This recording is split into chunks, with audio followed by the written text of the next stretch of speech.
last topic.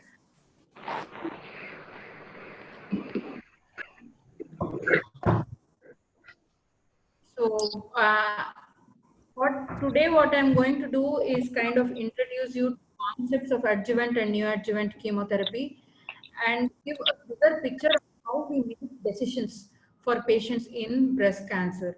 So I think that most important thing to understand when we are asking a patient to take an anthracycline chemotherapy or a taxane chemotherapy, what is the actual benefit that the patient is getting, what is the goal of our treatment is something that we as physicians should have great clarity in. So it is a very in a way very complicated topic, and I'll try to make it as simple as possible. So we'll talk about the history of breast cancer, and the reason I'm doing it is that once we know how breast cancer and treatment has evolved over the last 200 years, really, Hello, it's can't easier. hear the audio. Can you hear me? Yes, ma'am, you are audible. Okay, I just thought somebody said they can't hear me. Yeah. So, like I was saying, for adjuvant and neoadjuvant therapy, we'll start with a little bit about the history of breast cancer. Excuse me, ma'am, we can't hear you. Can't hear me. Nobody can hear me. Over the last 100 to 200 years, only then we will understand why we have arrived at the current treatment protocols. So it's very important that we do it. So if I'm spending 5 minutes time on it, don't get too bored.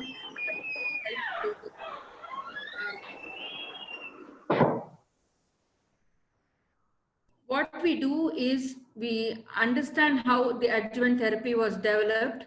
Then we have to see how to predict the risk of recurrence, what is the benefit for the treatment, and then make a plan for the treatment. So some definitions, usually we use the word adjuvant for early stage breast cancers, that is stage 1 and 2A, and maybe a subset of stage 2B patients. For locally advanced breast cancers, starting from 2B onwards, we are now more often thinking about neoadjuvant chemotherapy. So what adjuvant means, as you know, is to help or to assist. So it is given after the definitive treatment of surgery, and neoadjuvant is given before the definitive treatment, which is surgery. So what are the goals of giving this adjuvant or neoadjuvant treatment? For adjuvant treatment, our main goal is to build upon the benefits that we have got from the definitive therapy, which in breast cancer is surgery. So how much more can I improve a patient's survival is the question I'm asking before I decide whether to give an adjuvant treatment or not. I don't want the cancer to come back, and the patient should live longer because of the treatment that we have given. Neoadjuvant therapy, for most part, in the past, was used to convert an inoperable disease to an operable tumor. In many patients, as time went by, we also used neoadjuvant treatment to facilitate breast conservation. Women did not want to lose an entire breast, so we tried to see if we could use neoadjuvant treatment to shrink the tumor size and facilitate breast conservation. More recently, as you are aware, what we are doing with neoadjuvant chemotherapy is to try and assess the response to the treatment and see if changing the treatment based on the response will improve patients' overall survival. So that is called tailoring therapy, and that is where we are moving with the help of neoadjuvant treatment. Palliative treatment, as you know, the goals are completely different. It is mainly to relieve symptoms, improve quality of life, and if possible, to improve the survival of patients by a few months. Sometimes it's by a few years. But we know that cure is not possible in palliative treatment. With adjuvant or neoadjuvant, we are trying to build on the benefits of surgery and improve the cure rates for patients. So It's a very fascinating history of breast cancer, and it has been described for many years ago. And probably the first description of breast cancer is from 2500 BC, when they found these bunch of papers. They call them the Edwin papyrus, where they had descriptions of women who had these tumors on the chest wall, which would not go away no matter what they did. So that was the first time that breast cancer was described. Also, many old Indian scripts or scriptures also describe breast cancer as something very difficult to treat. And over time, they tried to see what was the reason for this cancer. And one of the famous theories was the humoral theory, where they said that it was probably a black bile that's present in the blood, and that was what caused the breast cancer. Breast cancer surgeries we have been doing them for more than 2000 years now. The Roman physicians were one of the first to try and do surgery and remove the breast tumor. Now, this is a very fascinating instrument. It is called the mastectomy instrument, and the proponent for it was a surgeon called Gerard Tabor. And in those days, in the 1700s, remember, they didn't have any anesthesia also. So they would use this guillotine kind of an instrument, put it around the breast of the patient, and then literally chop the breast. And the quicker you do it, the better it was for the patient in terms of pain and also in survival. However, as time went by, we tried to understand what was it that was causing this breast cancer and why was it that it was spreading. And the Halstead's radical mastectomy was a surgery that stayed with us for almost 200 to 50 years. And the theory with Halstead's radical mastectomy was that the breast cancer is mainly a local disease. It starts in the breast, it can spread to the skin, it will spread to the muscle, from the muscle to the lymphatics, from the lymphatics to the lymph nodes, and from there to the rest of the body. So it was mainly a local disease that slowly spread contiguously was one of the theories that was there, which was why they did a surgery like the radical mastectomy. As you are all aware, it is a very mutilating surgery where we remove the entire breast, the skin, the pectoral fascia, the pectoralis major, the pectoralis minor, and the axilla is completely emptied of its lymph nodes. So it was a surgery that was associated with a lot of morbidity, but many women went through the surgery because they hoped that they would live longer if they removed that organ where the disease had started. There were improvements in local recurrences, but as time went by, we found that women still recurred and there was distant metastasis in spite of removing everything and more than what the eye could see. At the same time that the radical mastectomy was in play, there was another interesting person by name Beatson who was working in close to a farm, and he looked at the weaning habits of sheep, and he came up with a hypothesis that by removing the ovary, you will be removing the stimulus on the breast as an organ, and maybe that will help women survive breast cancer.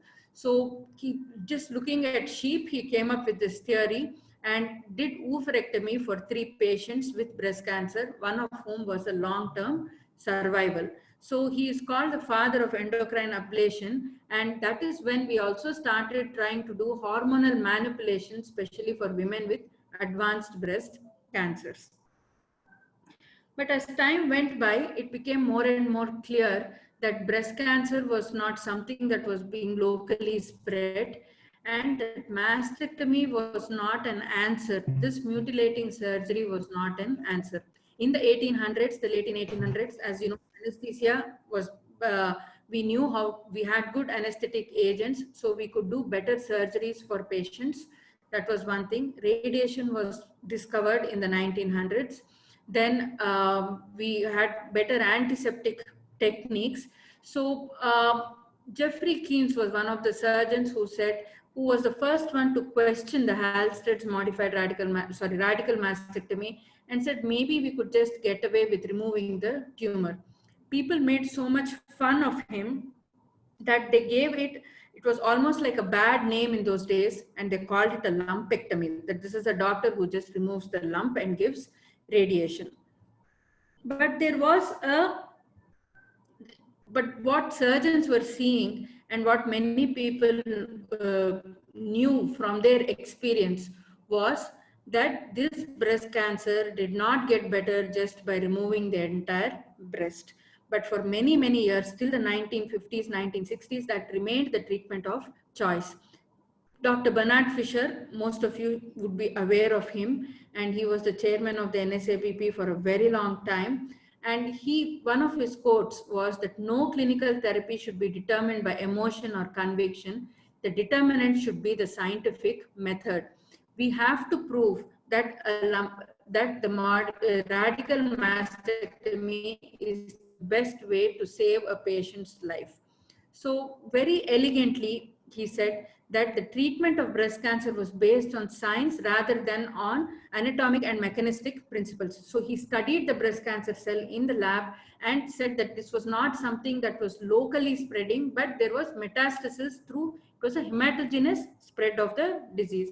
And this was the NSABP4, a very nice, very simple study where in both node positive and node negative patients, they compared radical mastectomy to total mastectomy and total mastectomy with radiation.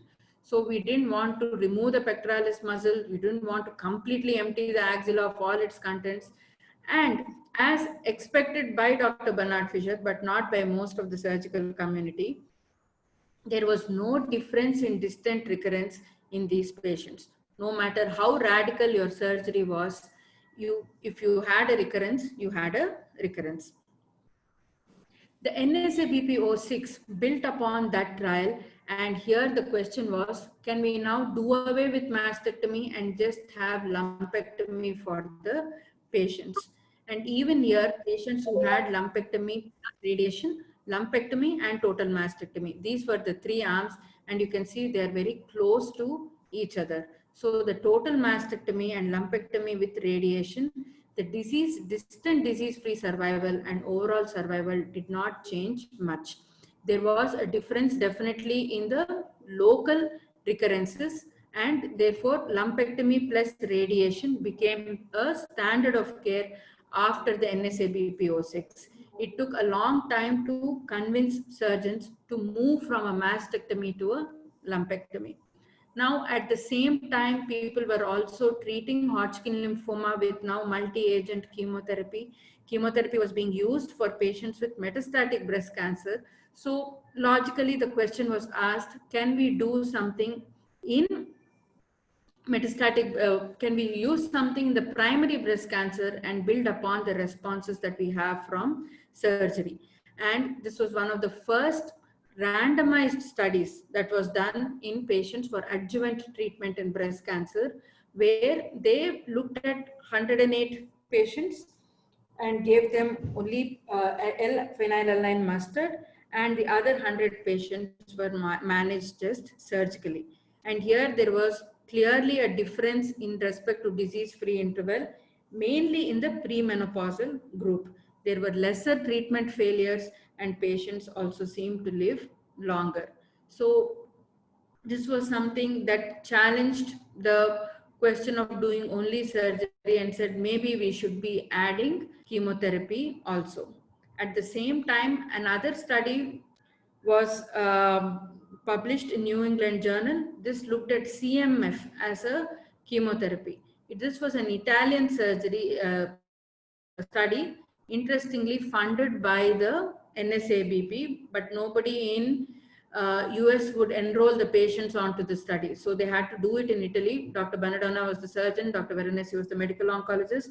And here again, they enrolled so many patients, and almost up to 500 patients in the study, to look at CMF as an adjuvant therapy to radical mastectomy. And again, treatment failure was seen in 24% of the patients in the control arm, but only 5.3% in the combination chemotherapy arm. And then this became the standard of care for patients. Here, the chemotherapy was given for 12 cycles. After this, they also did a study where they looked at 12 versus 6 cycles and there was no difference. And that's how we came up with the number of 6 months of treatment or 6 cycles of treatment for breast cancer. So slowly over time, there was a paradigm shift in the treatment of breast cancer where we moved from a Hallstadian theory to a Fisher theory and the advent of adjuvant chemotherapy. Once CMF became the standard standard treatment after surgery, there were a lot of trials. Anthracyclines were also available then, and there were studies that were looking at the role of anthracyclines. Would we give them along with CMF, in between CMF, after CMF? How best to use these medications? The adjuvant chemotherapy that we give is based on these two hypotheses. One is called cell kill hypothesis, where what the hypothesis is that a constant fraction of cells and not a constant number of cells are killed. So if you have 1,000 cells to begin with, when you give the chemotherapy, it becomes 500 and then becomes 250 and then it becomes 125. So if you start with a small number of cells, then you will have lesser number of cells after 6 cycles. So that was the cell kill hypothesis. The Norton-Simon hypothesis was that for a given drug and a given dose level, the cell kill is proportional to the growth rate. The higher your growth rate, the better the cell kill. So rationally, again, for small tumors with high growth rate, so that is post-operatively, if we have small cells which are left behind, which have a high growth rate, adjuvant chemotherapy would work best in this situation. And the more number of cycles you give, the better the cell kill will be. And this is the rationale for modern day adjuvant chemotherapy. So how do I decide what chemotherapy to give? We have decided, we have know from the studies that chemotherapy should be given adjuvantly, but which chemotherapy regimen and what is the benefit that we get from it? So when we think about that, as an oncologist, you have to think in stepwise. The first question you will ask is, for this patient with this tumor, what is the risk of recurrence? What is the chance that this tumor will come back? If the risk of recurrence is only 1% and 99% of the patients are going to be cured, maybe with just surgery, maybe this patient does not need any treatment at all. Second question that you ask is, if I am giving a chemotherapy, what is the benefit that I am going to get from this treatment? So from the studies, we get the value of relative risk and absolute risk reduction. So how much is this chemotherapy going to benefit the patient in terms of reducing the risk of recurrence? Based on these two, you will come up with a recommendation on whether the patient needs adjuvant chemotherapy or not. Equally important is assessing the patient's general condition. What is his or her comorbidities? Will they be able to tolerate this treatment? What are the acute side effects? What are the long-term side effects?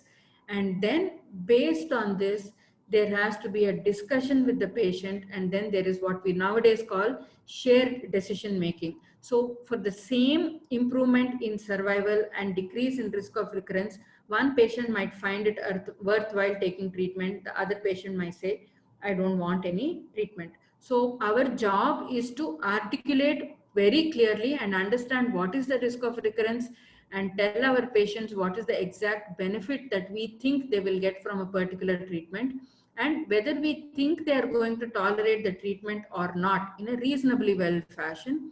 And based on this, we give our recommendations and help them make a decision regarding the role of adjuvant chemotherapy. Are all breast cancers the same? And the reason we are asking this question is we have to calculate. The first question that we are asking is, what is the risk of recurrence? So can we tell by the pathology report whether this patient has a chance of the breast cancer coming back or not? And yes, to some extent we can. So as you know, there are some good prognostic breast cancers, favorably prognostic breast cancers, which are your papillary cancers and your tubular cancer, mucinous cancer, where even for a bigger size tumor, we don't recommend any treatment. But the most common type of breast cancers that we see, the infiltrating ductal and infiltrating lobular, if I see 10 patients with a 3 centimeter infiltrating ductal lobular or lobular cancer, I don't know which patient is going to recur and which patient is not. It all looks the same to me under the slide. So how can we make out who are these patients who are going to recur? And to understand this, we need to again know the difference between prognostic and predictive factors. Prognostic factors are those that give us information on the clinical outcome. So by looking at something in the pathology report, I will be able to tell whether this patient is going to do well or not do well. Predictive factors are those which give us an information on a response to a treatment. So if I have a particular factor, will I respond to a particular treatment is what a predictive factor is. And a factor can be both predictive and prognostic. So we need to look at these factors when we are calculating the risk of recurrence. For example, if I have an estrogen receptor that is positive, then that predicts response to endocrine therapy. Now in today and tomorrow's talk, I will not be talking about endocrine therapy, but as you can see here, in this meta-analysis, patients who had ER positive, PR positive disease, they responded so well to tamoxifen in terms of risk of recurrence and mortality. Similarly, patients with ER positive, PR poor also had a good decrease in their risk of recurrence. But when you see the last graph where patients do not ER poor and PR poor patients, in spite of giving tamoxifen, there was no benefit. So this estrogen receptor is a predictor to response to endocrine therapy. And that will help us make a choice on whether we have to give endocrine therapy or not. This is something that we do automatically now, but this was something we had to learn from these studies that if you are ER negative, tamoxifen is not going to work. Similarly, if you have a HER2 overexpression, it's going to be predictive of a response to trastuzumab or pertuzumab or TDM1. So these are the predictive factors. We also look at many prognostic factors. We do the usual TNM staging for patients, and it's obvious the bigger the size, the greater the risk of recurrence. The more the number of lymph nodes that are involved, greater the risk of recurrence. If there is metastasis, of course, that's a very poor prognosis. But again, if you have a patient with a 3 centimeter infiltrating ductal carcinoma and 2 nodes that are positive, and I had 20 patients like that, we all know some of them will recur, some of them will not recur. So who do we think are those patients who will recur? And that is where the other factors come into play. Higher the grade, the poorer the prognosis. Is this a patient who has lymphovascular invasion? Is it a patient with a higher proliferative index, Ki67? What about the hormone receptor status? So we look at all these prognostic factors. The reason we are looking at them is mentally in our mind, we are calculating the risk of recurrence.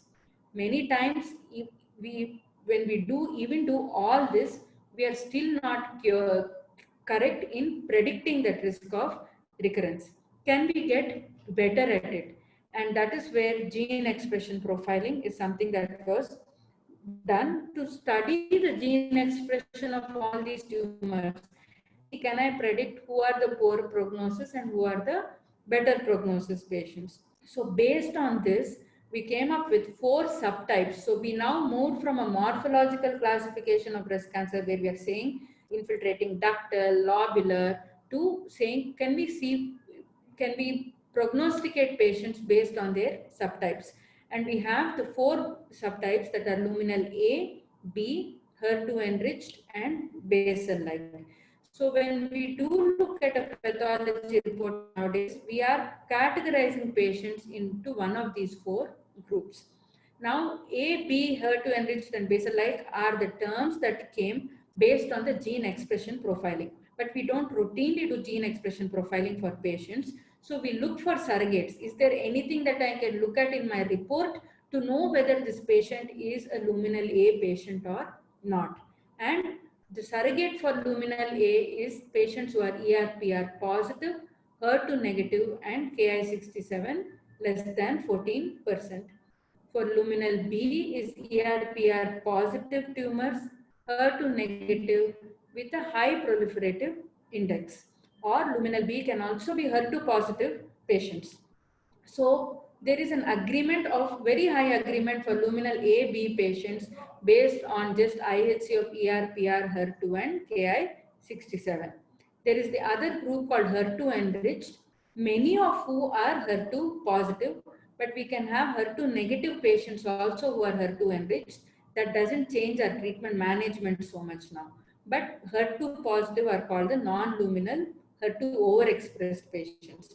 And they have ER and PR absent. Basal-like are the triple negative tumors that we talk about, where ER, PR, and HER2 are negative. So we have to change our way of thinking from thinking about ductal and lobular, or just looking at the soft prognostic factors and see if we can classify patients into one of these groups. And why is that? It is important to know the molecular subtype because of the prognosis. So we can prognosticate our patients better based on what their molecular subtype is. And if you see this, the relapse-free survival, as expected, it is really bad for the triple negative and the HER2 positive patients and the luminal A patients with the low proliferative index. The blue line that we see are the ones who have the best relapse-free survival. So it is panning out the theory that if we have these gene expression profiling, then we will be able to prognosticate our patients better. So coming back to adjuvant chemotherapy and decision making, based on all these factors, we decide what the risk of recurrence is. Next question is, what is the reduction in the risk of recurrence from giving chemotherapy? So the questions we are asking when we see a patient, first question, do I give chemotherapy or not give at all? So is there any benefit of chemotherapy, adjuvant chemotherapy in breast cancer? For example, when I joined medical oncology in the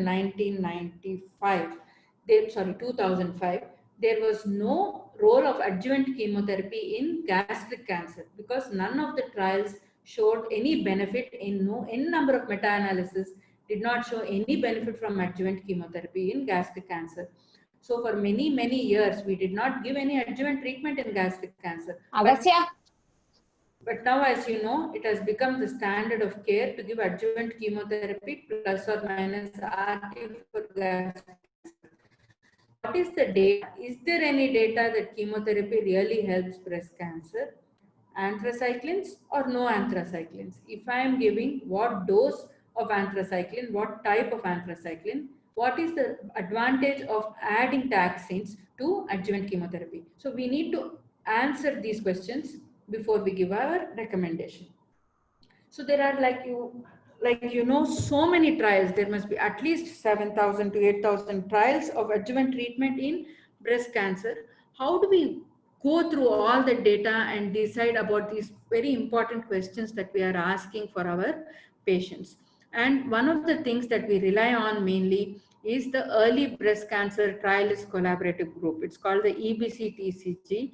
It was established in 1985, and this is a group which publishes individual level meta-analysis of all the randomized trials. And there have been multiple publications in 1985 which have been guiding us in giving us the values of relative risk reduction and absolute risk reduction in each subgroup of breast cancer as far as possible.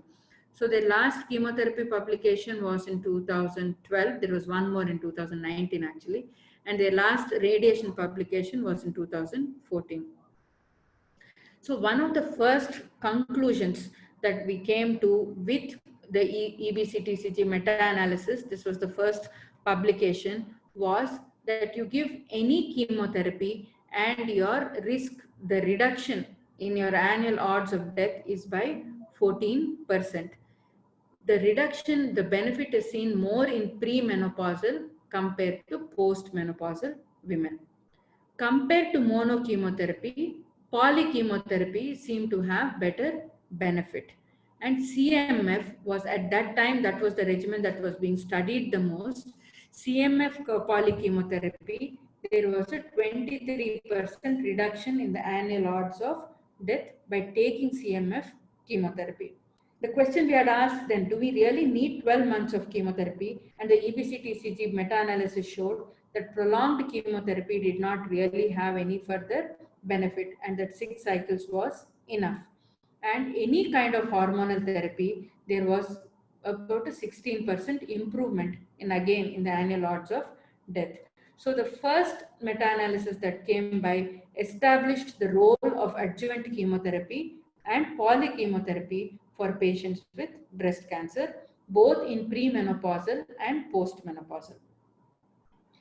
What is the exact risk relative decrease in the risk recurrence?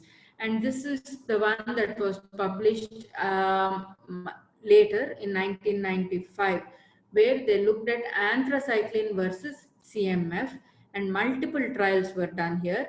And here you can see that the risk of recurrence and mortality both are lower in the anthracycline group compared to the CMF group. So this meta-analysis established anthracycline as the standard of care compared to CMF for most patients. And the number was a 12% relative risk of decrease by 12%. So what kind of anthracycline regimen were compared? So there is AC4, there is FEC, there is FAC. So which is the best anthracycline regimen to be using? Now the meta-analysis looked at CMF with 4AC and found both of them to be equivalent in terms of recurrence. But if we used higher anthracycline dosages, and that comes when we do FAC6 or FEC6 or EC with a higher dose of ebirubicin, then there was definitely a benefit with anthracycline, both in the risk of recurrence and in mortality. So the higher doses of anthracycline, there was definitely an improvement in mortality, but CMF was equal to 4 AC. Who are the patients who benefited from anthracycline? Was there any particular group? And what the trial told us, the meta-analysis told us, that regardless of your age, your nodal status, your hormone receptor status, the magnitude of benefit that you got was found in all the subgroups. So the conclusion from this was, yes, 1, chemotherapy is the standard of care for patients with breast cancer. 4 AC is equal to 6 CMF. Triple drug anthracycline regimens are superior to CMF in overall survival and recurrence-free survival. The dose of anthracycline, doxorubicin per cycle, is 40 to 60 milligram per meter square was what was used in these trials, and epirubicin was up to 90 milligram per meter square. And the magnitude of benefit was similar across all subgroups. So this established the role of anthracyclines in adjuvant treatment for breast cancer. And a lot of us changed our practice from giving 6 CMF in those days to just 4 AC for patients. And if you had a patient with a higher risk, we would give them 6 FAC. Next came the taxanes. So as time went by in the late 1980s, we found that the taxanes had a very good role in patients with metastatic breast cancer. And again, they were automatically pulled to the adjuvant setting. So as you know, there's paclitaxel and docetaxel. And so compared to anthracycline, add a taxane to a regimen, is there going to be any further benefit? And again, as you can see, taxane plus anthracycline, there is a decrease in the recurrence rates. Now look at the numbers, it's 30 and 34%. So it's not a big difference. There is a difference. Even in terms of mortality, the 8-year gain from giving taxanes was 2.8%. 1.4 to 2.8% is the absolute gain that we are seeing by giving taxanes. So it is not a big number, but then if you have a 35-year-old with a breast cancer, maybe for her this 3% makes a difference. So we have to know what these absolute numbers are before we recommend the treatment. Now, same question we asked for taxanes also. Is there any particular subgroup? If the difference is so minute, then is there any particular subgroup in which I should be giving taxanes more? And again, regardless of the age, their nodal status or the hormone receptor status, patients who were on taxanes had a better survival rate.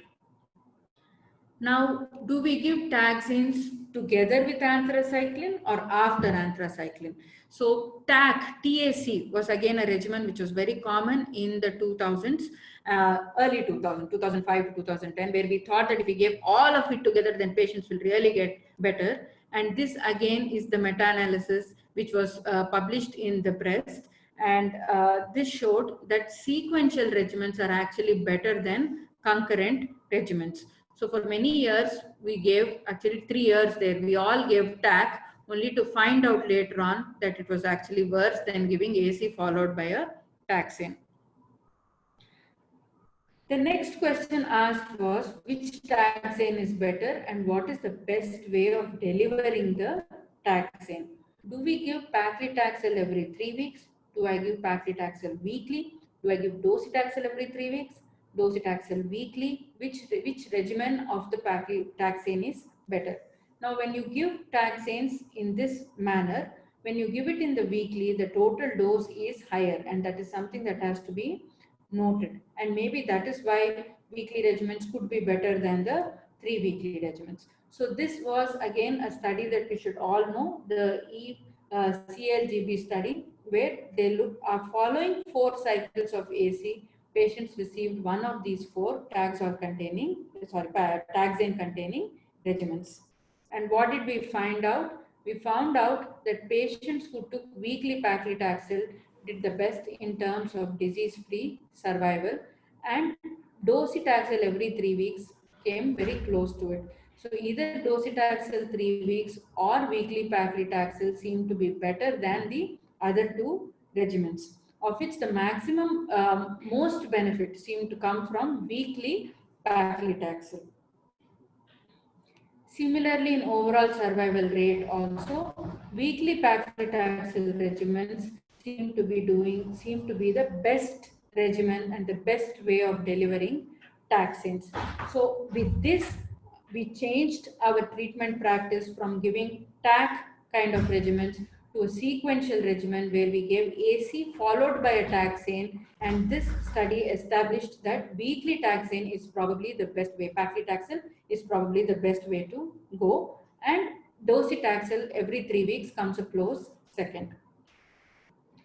The toxic effects, when we looked at it, for weekly paclitaxel, neuropathy was the main problem, but otherwise it was a very well tolerated medication.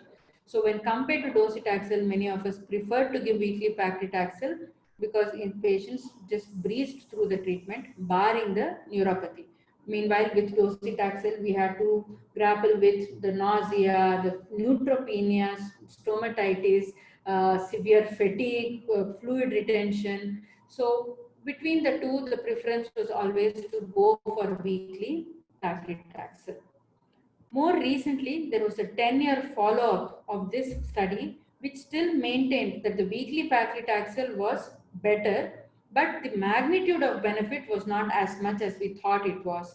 So right now, it looks like weekly paclitaxel and docetaxel every 3 weeks are very close to each other in terms of disease-free survival or overall survival, even though numerically weekly paclitaxel regimens seem to be doing a little better. There was an exploratory subgroup analysis where it looked like the weekly paclitaxel regimens did better for patients who had triple negative breast cancer. So this is again showing those patients who have triple negative breast cancer where the weekly paclitaxel regimens is where we are getting the maximum benefit. Next question. So we now, with the taxanes, we established with the meta-analysis, the taxanes should be added to anthracyclines. We said that sequential taxane is better than concurrent taxane. We said probably that weekly plus paclitaxel or 3 weekly docetaxel are the better ways of delivering a taxane. Next question that was asked is, what about dose-dense chemotherapy? Dose-dense chemotherapy is another way of delivering higher doses of the treatment. And here again, we found that there was some benefit of giving dose dense versus conventional chemotherapy.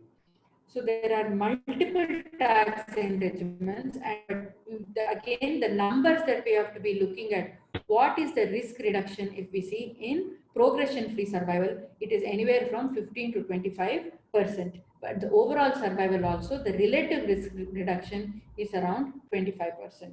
But if we look at the absolute numbers, it is about 5 to 6% for progression-free survival and around 3 to 4% for overall survival. So it's an extra 3 lives that we are saving by giving taxanes. So the absolute risk reduction is 5% for disease-free and 3% for overall survival. This is what we got from the meta-analysis. We looked at most of the taxane containing regimens, the bigger trials that were done. If taxanes are so good, and anthracyclines, as you know, can cause congestive heart failure, cardiac problems. There is also a risk of myelodysplasia and leukemia. These are real risks that we have from anthracyclines. Taxanes, while delivering taxanes might be a little challenging and difficult, especially docetaxel, we know that the long-term side effects are very few, barring neuropathy. So recently I had a patient who finished dose-dense chemotherapy with AC, and 6 months later developed leukemia and died during a transplant. So these are some things that we don't see commonly. In my last 5 years, this is the first patient that I'm seeing, but these are real toxicities that we have from these drugs. So can we skip anthracyclines totally and depend on some regimen which has taxanes, if taxanes are such a good thing? So that is the US oncology trial. Again, a trial which changed the way we practice chemotherapy, adjuvant chemotherapy for the lower risk patients. So in this trial, what they did was they randomized patients to AC and TC, that is docetaxel cyclophosphamide for 4 cycles to see if there was any difference. And both the disease-free survival and overall survival were better for TC compared to 4 AC. So TC is a good regimen in terms of improvement in survival. But remember that here only 4 AC was given. There was no sequential taxane given for these patients. Next, is there any role in increasing dose intensity? I had touched upon this before, what we call dose dense regimens. So we tried to increase doses in breast cancer where we looked at cyclophosphamide 600 mg, 800 mg, 1000 milligram per meter square. It didn't really make a difference. Same thing with, so can we shorten the interval between the treatment cycles? That is called dose dense chemotherapy.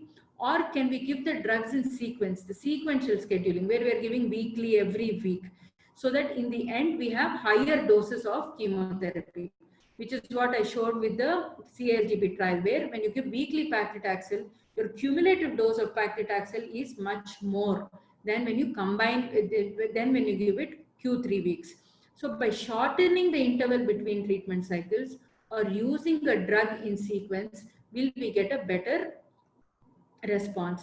And this is the meta-analysis that was published in Lancet last year, where again this is the EBC-TCG meta-analysis, where the dose-dense regimens, again look at the numbers, it is 2% improvement in survival in the breast cancer mortality, but it is definitely an improvement. So there might be a group of patients where we are thinking about these kinds of regimens. So to conclude, compared to anthracycline, addition of a taxane reduces the risk of recurrence and the mortality risk. So just instead of just 4AC, when we add a taxane, there is a decrease in the risk of recurrence and mortality risk. The magnitude of benefit is similar across all subgroups. Sequential versus concurrent, sequential seems to be better disease-free survival and overall survival and better tolerated. Weekly paclitaxel is better than the other taxane regimens. 3 weekly docetaxel is a close second. So in patients who are at high risk of recurrence, that is where every 1% and 2% matter for us. These are the patients where we are looking at adding a weekly paclitaxel or adding a dose-dense regimen. For patients who are at lower risk, we know that 4-TC is better than 4-AC. As such, we know that 4-AC is equal to 6-CMF. So when we are thinking of patients where we are going to give a short course of treatment like a 6-CMF or a 4-AC, maybe just 4-TC is enough. The question that we have not answered and we are waiting for is TC better than FAC, and is 6 cycles of TC better than 4 cycles of TC? So where do I usually use a docetaxel cyclophosphamide regimen? In patients who are low risk, node negative, ER positive patients. So when I look at all the prognostic factors, where there might be 1 or 2 nagging factors, patient might be, everything will be fine, but it will be a grade 3, or everything is fine, but it will be a small size tumor, but ERPR negative. So patients where they are lower risk, where I don't want to give 6 months of treatment with AC followed by a taxane, or if it is a patient who has a contraindication to an anthracycline, those are the patients where we use docetaxel and cyclophosphamide. Remember that there is no evidence to say that TC is better than anthracycline followed by a taxane, and there is no evidence to say that TC is better or equal to 6 FAC. So this is an extrapolation that we have. So if you have a higher risk patient, should always अगर जल giving गया है देर ना तो पिट जाओगे taxane. So with this, I will end my talk. And tomorrow what we will be talking about is how we are using the data to tailor our treatment better. So this is the general scheme which we give adjuvant chemotherapy. But if I have a patient with a triple negative breast cancer, which regimen will I use? If I have a patient with a HER2 positive breast cancer based on ERPR positive or ERPR negative, भाई भाई जरूर डब्बा लगता मेरे adjuvant chemotherapy. So what kind of chemotherapy to use in patients who are hormone receptor positive breast cancer? This we can talk about tomorrow. For today, I think the main conclusions are that what we have learned is, in terms of surgery, less is as good as more. Adjuvant chemotherapy definitely improves survival and recurrence-free survival and overall survival. Anthracyclines in 6 cycles and triple anthracyclines are better than CMF kind of regimens. Taxanes add to improvement in recurrence-free survival and disease-free survival. There are many ways in which we can give taxanes, but the benefit of changing and increasing the dose intensity of your taxanes is little, and we have to choose the right patient for that. So this is what we call as incremental gains. So you have a patient who has a 60% risk of 40% risk of recurrence, 60% improvement in 60% is the survival. When I give an anthracycline, it goes from 60 to 67%. When I give a taxane, it goes from 67% to a 70%. When I give a taxane in a dose dense manner, the 70 becomes a 72%. So from 60, I have improved the survival to a 72%. The gains are small and incremental, and that absolute risk reduction is something that we need to know very well when we are talking to a patient. So tomorrow when I talk about adjuvant chemotherapy, we will also do some case studies where we will look at the exact risk of recurrence and what is the improvement that we get with chemotherapy, so that when you are faced with a patient, you will know how to decide. Thank you. And that ends my talk for today. And if there are any questions.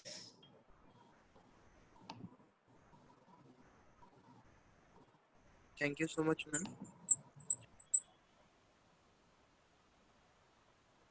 Tomorrow, same 7 o'clock. Thank you so much, ma'am. It was a wonderful.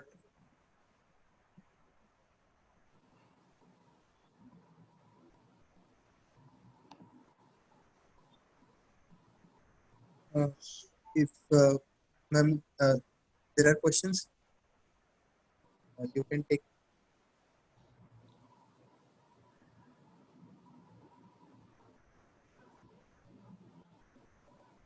No questions? Either the talk was too simple or too complicated.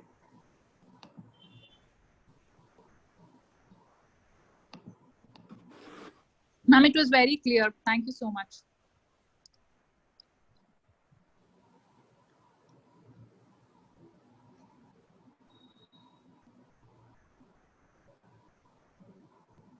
Is there anything particular you would like me to focus on tomorrow? I will not be I will see if I have time to talk about adjuvant hormonal, but I think triple negative and HER2 itself will take time.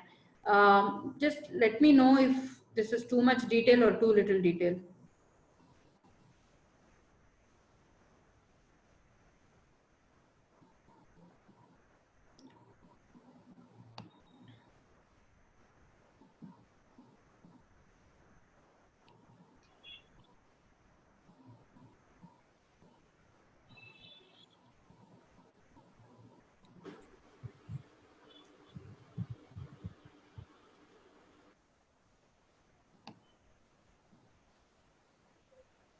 It was very good, ma'am. Okay, I thank you, and I think I'll leave now. Role of EC over AC, really not much of a difference. So I don't think one is better than the other. It's probably based on which side of the Atlantic you're practicing. So since I worked in US, we did a lot of adriamycin. Those who come from Europe do a lot of epirubicin. Role of carboplatin, we will be going into details tomorrow because we are looking at carboplatin mainly in triple negative breast cancers. So I will be talking briefly about neoadjuvant chemotherapy also tomorrow. So we'll cover carboplatin over there. TAC regimen, never. So I think we have all been sufferers of TAC regimen. It's a very difficult regimen to give. And like the data that I presented, where there was really no benefit from concurrent taxane with anthracycline. In fact, the toxicities were much more. So if you have given a TAC ever, it's a regimen you don't want to go back to. So I think AC followed by weekly Taxol. Those who cannot afford AC followed by Q3 week docetaxel, or you can do FEC followed by docetaxel, 3 FEC and 3 dosi. I think it was just practice more than anything else. AC followed by T versus T followed by AC. So if you see, and in the trastuzumab trials now, actually, if you see, they do taxane with trastuzumab first, followed by AC after surgery in the neoadjuvant trials when they give the anthracycline, because they want to pair the trastuzumab with the taxane and get the maximum pathologic response. So I don't think it really matters in which sequence you give the drugs. 6 FEC versus 4 AC plus 4T. We don't know the answer to that. But we do know that adding taxane is better than 4 AC alone. And we also know that 8 cycles is better than 6 cycles. So if you look at the meta-analysis. So nowadays, 6 FEC is something that we are not doing much. You would either do 4 TC in a patient who you think has a low risk breast cancer. So this would be your ER/PR positive postmenopausal lady with a 2.5 centimeter tumor, but there is a grade 3 and you want to give some chemotherapy. Then you're giving 4 TC. But wherever you want to give a regimen which is more than a 4 TC, it is better to give 4 AC plus 4 T, unless you find some contraindication to taxane where you don't want to give that. Otherwise, it is better to lower your anthracycline dose and add a taxane to it. That's how I think about it. So I rarely use 6 FEC anywhere.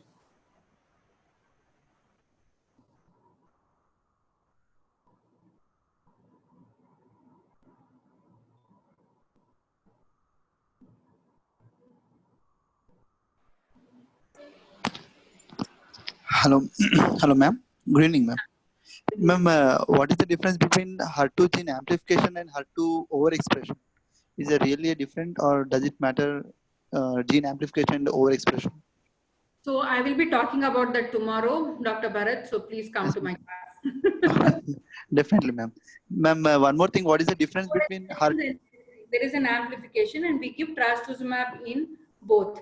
Now, there are some cases where HER2 is overexpressed but not amplified, and that is where we don't know whether there is a benefit of giving trastuzumab or not.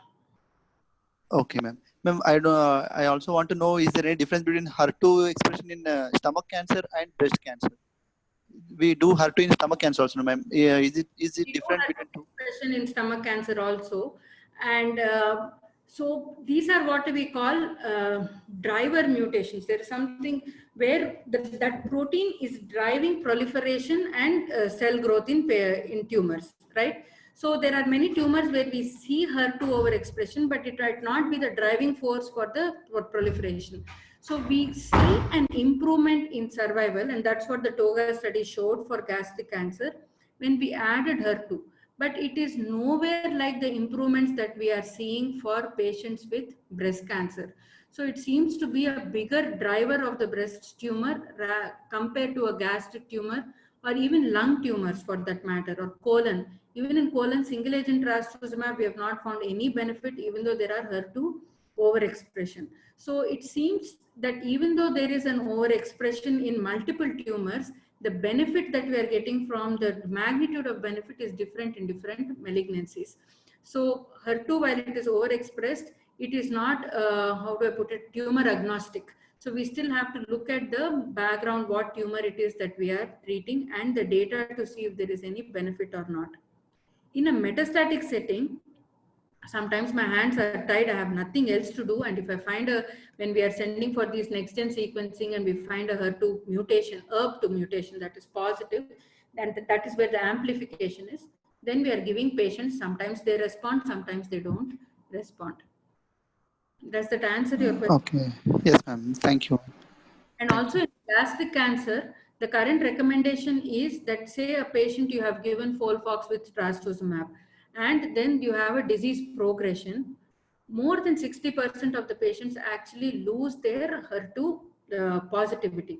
So the recommendation is to repeat a biopsy and see if the HER2 overexpression is still there. For example, recently I had a patient who did well for 1.5 years on FOLFOX trastuzumab for gastric. When his disease progressed and we repeated the biopsy, HER2 was negative this time. So it changes from disease to disease. In breast cancer, HER2 positive become HER2 negative is around 8% of the cases. Okay. Okay, ma'am. Thank you very much, ma'am.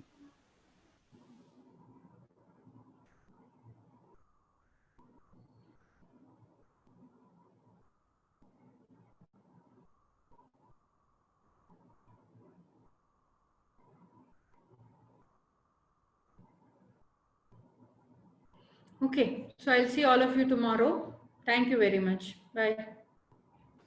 Thank you, ma'am.